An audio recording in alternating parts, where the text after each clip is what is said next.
Então, isso não é demérito, né? Reconhecer a cultura do outro e reconhecer que eu aprendi algo com ele e refiz da minha maneira. Isso é bárbaro. Eu falo emocionada das várias coisas que eu encontrei, assim, dessas aprendizagens mútuas entre imigrantes e indígenas e caboclos e crioulos, né? Mas muito bacana que você traz da necessidade do aculturamento.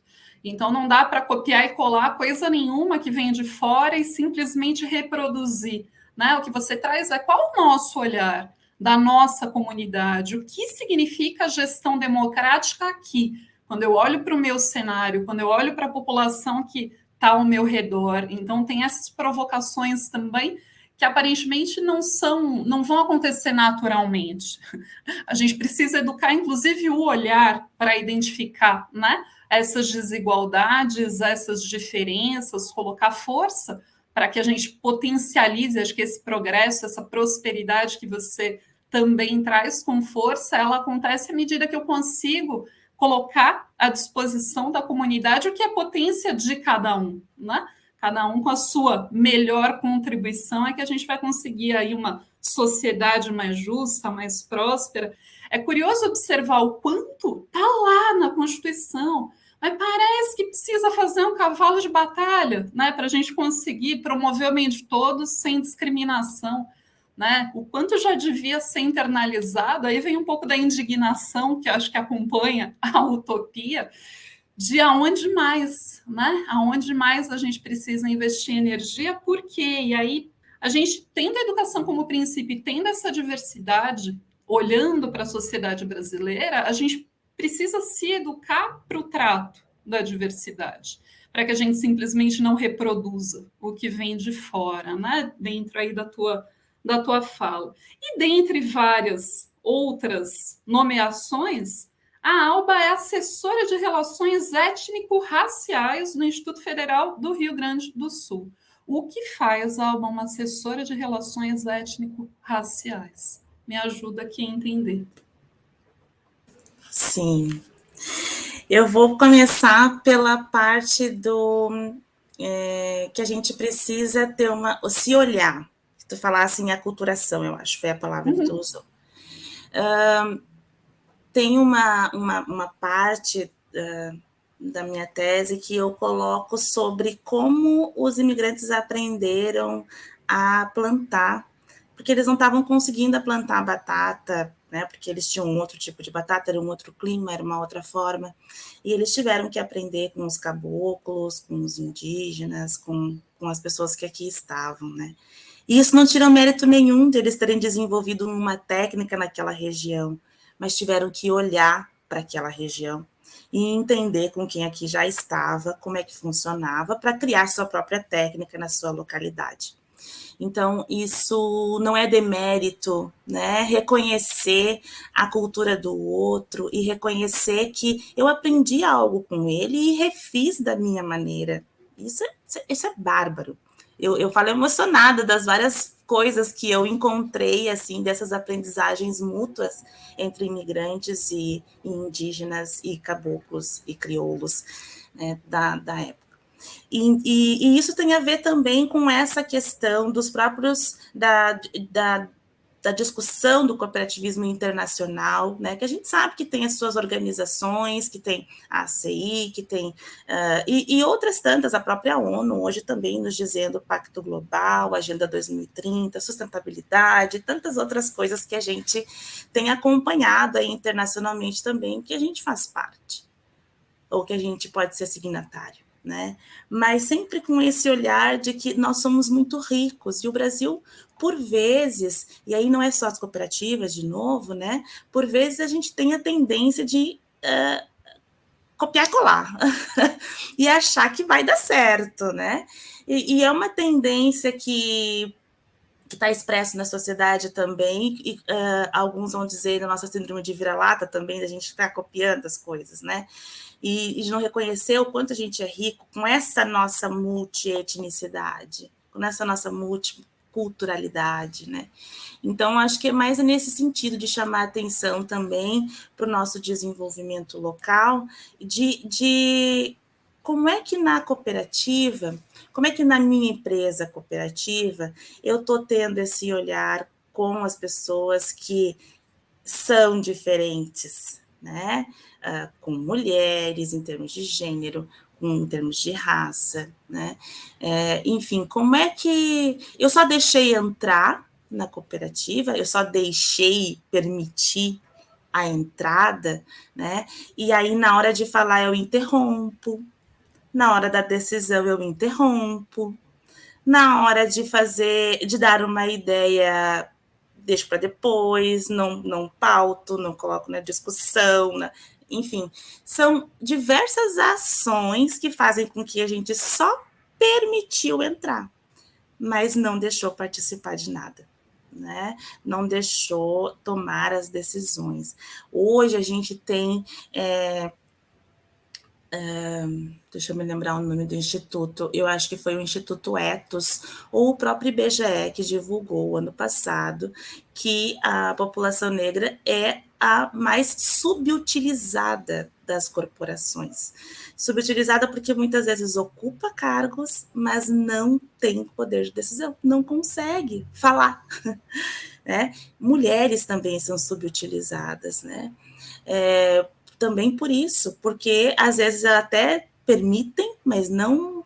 Então, essa permissão, né? Como é que está se dando isso? Antes a Aline tinha falado de cotas, né? A Aline tinha falado de cotas, que é isso também, é deixar entrar, é o acesso. Mas o acesso não define tudo. O acesso é o reconhecimento de uma desigualdade historicamente, de um grupo alijado historicamente, seja ele qual for, grupo PCD, grupo de pessoas negras ou grupo LGBTQIA+, né? Mas o acesso não resolve. Depois, lá dentro, como é que a gente vai criar uma cultura saudável e inclusiva nesta empresa para que essas pessoas se sintam à vontade e seguras de falar, de expressar, né, a sua opinião, o seu desejo e a sua ideia para crescimento da empresa. Então, acho que isso é um desafio corporativo e é um desafio das cooperativas. E aí eu coloco um pouquinho mais, um tiquinho assim mais de responsabilidade nas cooperativas, por conta da sua essência inclusiva e transformadora da sociedade, que por vezes fica muito quietinho, esquecido lá no cantinho, né? Então, essa essência, isso está no cerne dos pinheiros, né? A base inclusiva transformadora, ela está lá. E aí eu acho que isso se confunde um pouco com o que a Maíra trouxe, a questão da Constituição, né, da não discriminação e tudo mais, com a questão da neutralidade política que as cooperativas tinham desde o início. E para mim é uma confusão tremenda, assim, penso assim, que é uma confusão. Neutralidade política não quer dizer que a cooperativa é apolítica. Ela não é apolítica. Ela é política, porque ela tem um lado de transformação e justiça social desta sociedade, né?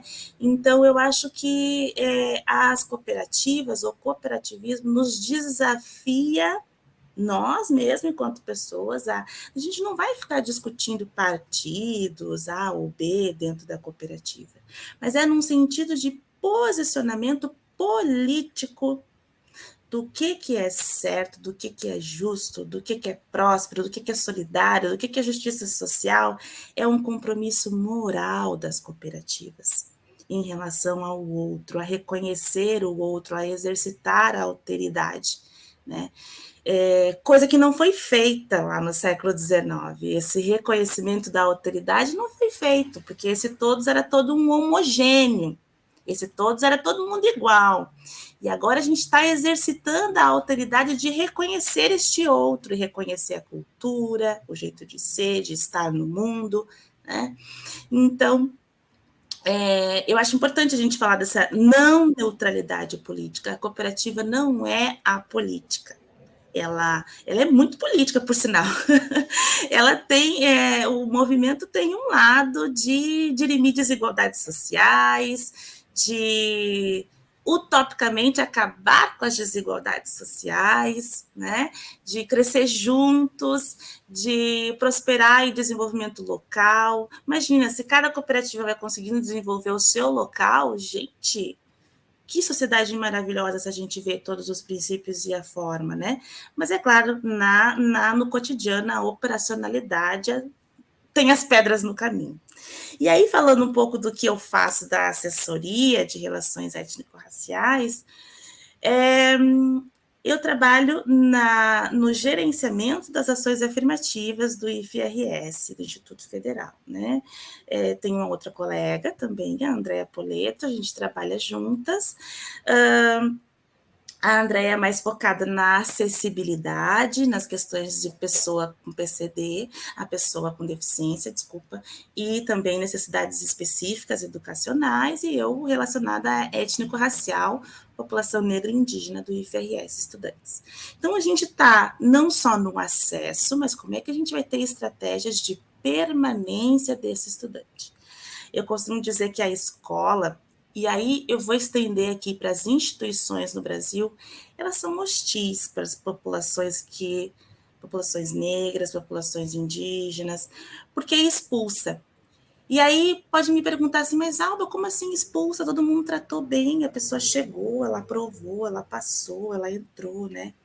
Expulsa sim, expulsa no olhar, expulsa na forma de incapacitar, expulsa na forma de dizer que é preguiçoso, mas só o aluno indígena foi preguiçoso, o outro ficou dormindo também, esqueceu o trabalho e não foi chamado de preguiçoso, mas aquele aluno indígena, aquele aluno negro vai ser chamado de preguiçoso.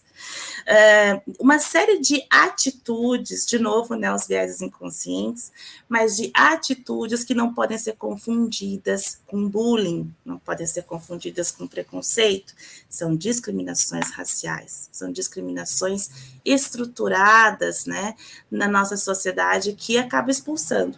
Então, o meu trabalho é esse, é pensar em estratégias de permanência, tanto na capacitação de professores, na capacitação